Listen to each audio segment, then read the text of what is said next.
Yo, welcome back, everybody. My name is Krantzsy Boursiquot, and it's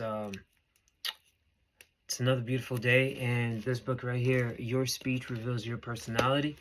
I had read previously chapter 11, and that chapter was called On Listening. So, I mean, this is pretty self-explanatory what the book is about. It's talking about how your speech reveals your personality. So without further ado, man, let's just hop into this right now. And I will start off with chapter 1, the formidable imprints of speech. Yeah. Let's get it.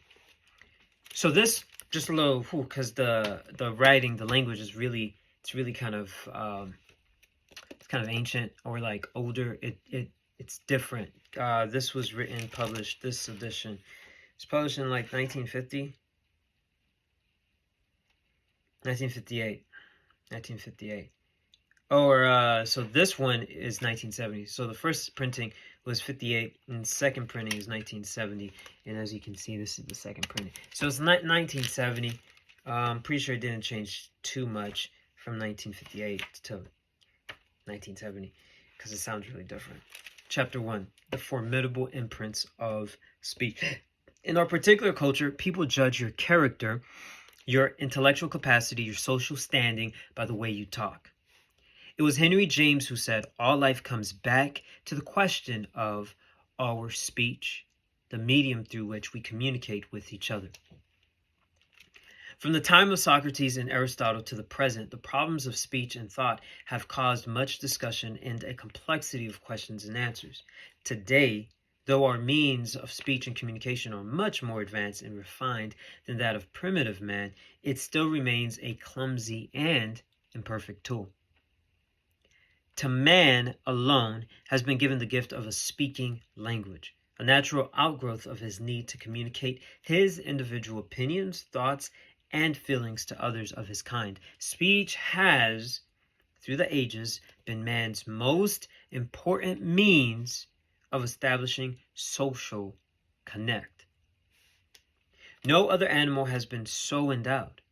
For although animals do vocalize and communicate through sound and bodily movement, only the human animal has learned to conventionalize his vocal sounds into a medium for conveying thought and meaning. Thought and meaning, guys. So that meaning is crucial to the aspect of like language, right? The greatest mental tool created by man is the symbol.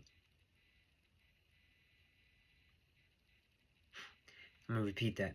The greatest mental tool created by man is the symbol. I'm just going to do me a quick little plug-in, guys.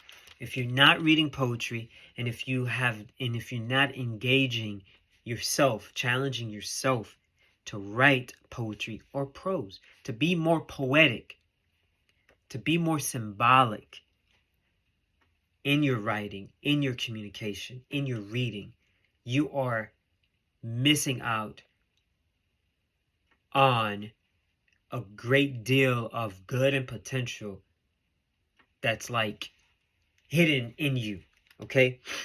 That mental tool that is in your possession, you're not working it, you're not perfecting it, right? You're not crafting it. Read poetry, guys. Read poetry, write poetry. Read more poetry, write more poetry. All right, cool.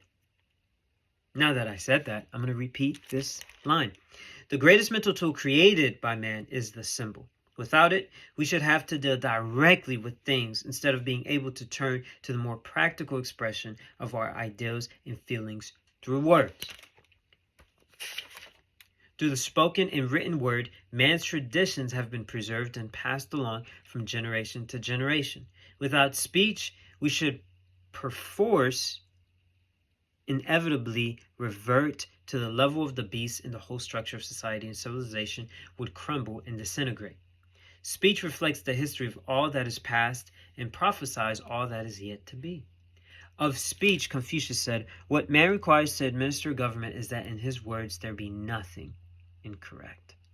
Super big on definitions, right? Confucius. In Dante's saying, "It must be done by speech or not at all." And mindful of the power of speech, Mentor Graham, Lincoln's teacher, once charged his pupil never to forget that the right words will guide the world. When and where were the first words spoken? In Genesis chapter 2, 19 to 20, we read, "And out of the ground the Lord God formed every beast of the field and every fowl of the air, and brought them unto Adam to see what he would call them. And whatsoever Adam called every living creature, and that was the name thereof. And Adam gave names to all cattle, and to the fowl of the air, and to every beast of the field." And in the earliest known periods of the world's history, we know that crude methods of communication and symbol expression were employed in gesture language and picture writing, at which the ancients were expert. Even in our times, we find sign language and symbolic gesture used as a form of effective communication in the lively conversations carried on by deaf mutes, proof that for thoughts to be conveyed to the outside, we need at least one of the special senses of hearing and seeing. Only for a Helen Keller may language be conveyed by touch. That's crazy. Wow. Never really thought about that. How would you communicate if you can't see and you can't hear? Touch. Other senses, touch, smell. Wow. It would be difficult to erase the formidable imprints left upon us throughout history by the use of language. The force and magnitude of communicative language, for instance, is vividly exemplified in the hieroglyphics of the Egyptians and in the Gospels of the New Testament with their word-by-mouth teachings of Jesus to his disciples. In every culture, there have been priests, medicine men, witch doctors, shamans, exorcists, and mediums said to be inspired with gifted tongues and able to communicate with the supernatural. Language gives purpose and meaning to the science of life. Science in this context involves the fundamental notion that reality is to be regarded as a process.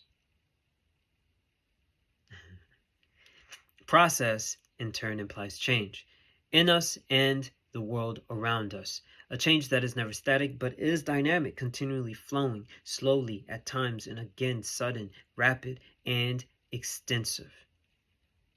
Such continuous change implies a never-ending multiplicity, right, of differences in ourselves and the world around us. The degree of flexibility and adaptability is infinite. Well written. In the pre-scientific orientation of the Aristotelian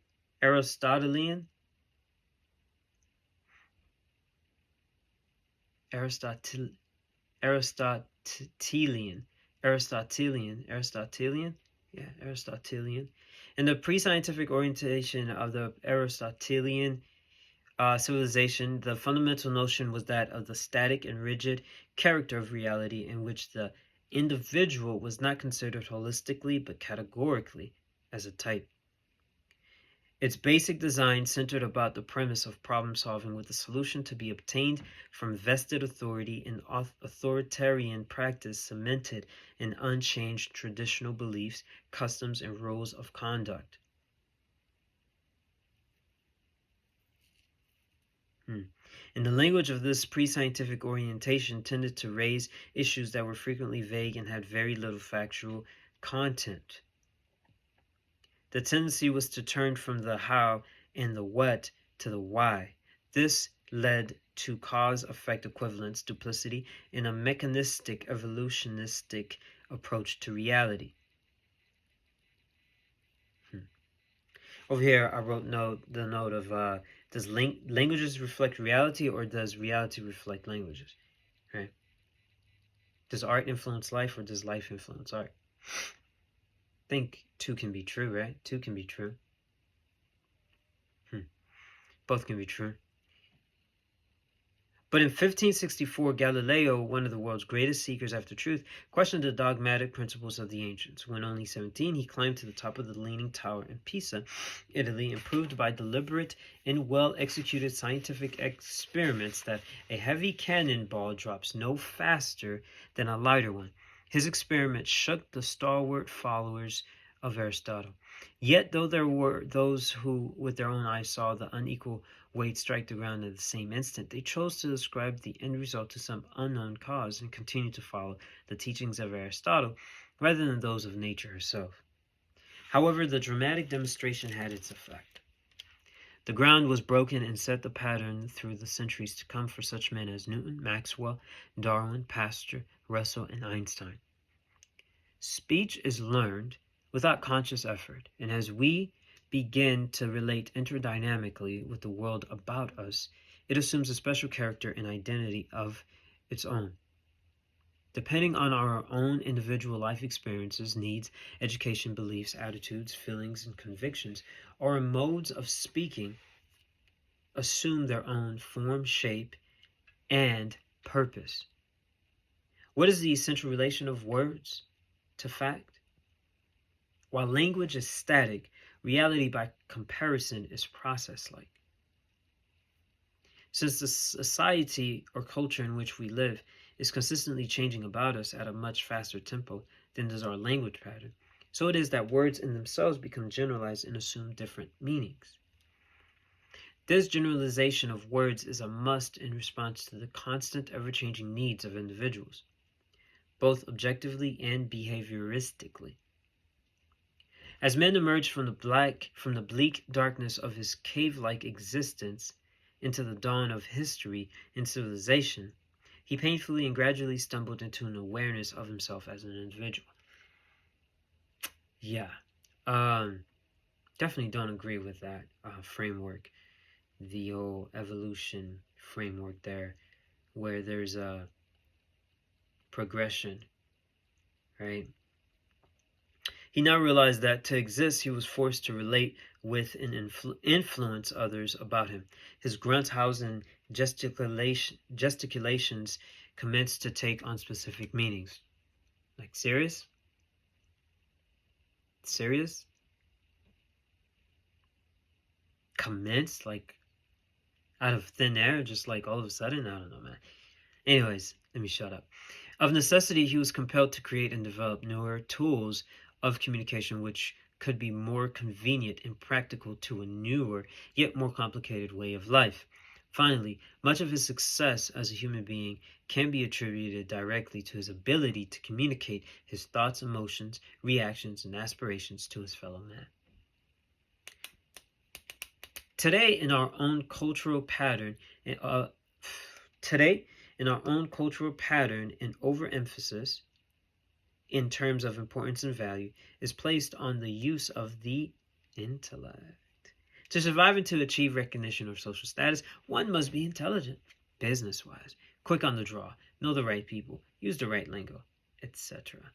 Our vernacular, which is constantly being added to as a result of the ever-changing and pressing demands of our society with its increased interest in travel, our mass communication by radio, newspapers, television, the propaganda systems, and science magazines, new terms stemming from both the atomic and electronic ages affect the whole general trend toward the specialization of knowledge, education, and intellectual pursuits.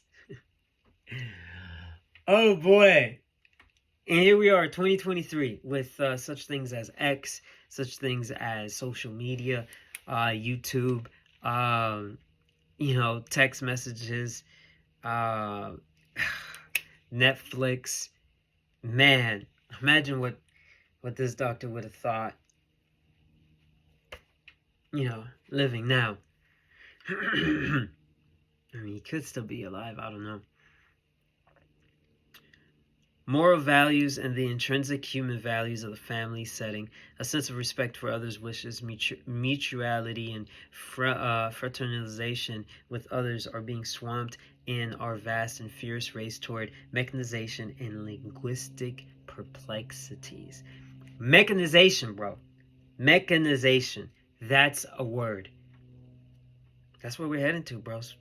There are too few writers today who are content with describing our way of life in the warm, simple language pattern of a Mark Twain. It's really interesting because, like, I feel like today